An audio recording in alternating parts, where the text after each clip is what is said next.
So let's understand nominal GDP and real GDP less than in a minute. So understand ऐसे करते हैं कि nominal GDP होता क्या है. देखो nominal GDP is basically the calculation of GDP on the current price rate. That means कि without adjusting inflation. Example से समझते हैं. Let's suppose कि हम 2020 को अपना बेस ईयर मानते हैं और हमने अपनी इकोनॉमी में सिर्फ 2 ही प्रोडक्ट मैन्युफैक्चर किए. लेट्स से कि हमने एग्रीकल्चर से वीट ग्रो किया 1000 kgs और उस समय जो प्राइस था दैट इज़ 20 रुपीज़ पर kg. सो हमारा 20,000 का वीट का प्रोडक्शन हुआ और हमने अपने कंट्री में मोबाइल फ़ोन्स बनाए, 100 मोबाइल फ़ोन्स बनाए और एक मोबाइल फ़ोन की जो कीमत थी वो 5,000 थी.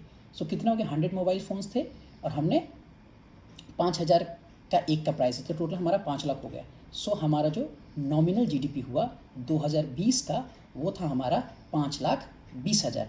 ठीक है, क्योंकि हमने उस प्राइस पॉइंट पे कैलकुलेट किया जो कि उस टाइम का था और हमने 2020 को ले लिया बेस ईयर.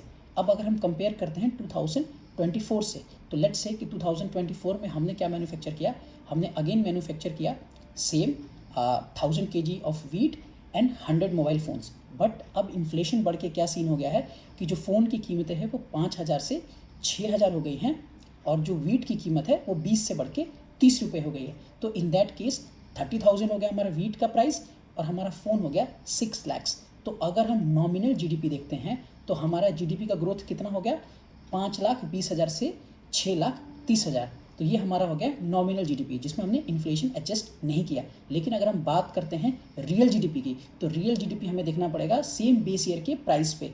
तो अगर हम वो देखते हैं तो अगेन जो हमारा रियल जीडीपी है वो अभी भी 5,20,000 ही हुआ है, क्योंकि अभी सिर्फ हमारा प्राइस बढ़ा है ना कि हमारा प्रोडक्शन बढ़ा है. सो इन दैट केस हम ऐसा नहीं मान सकते. सो नॉमिनल जीडीपी हमारी इंक्रीज़ है but real GDP is still the same. और हमारा रियल जीडीपी तब बढ़ता है जब हमारा प्राइस के साथ हमारी प्रोडक्शन में भी इंक्रीमेंट होता है.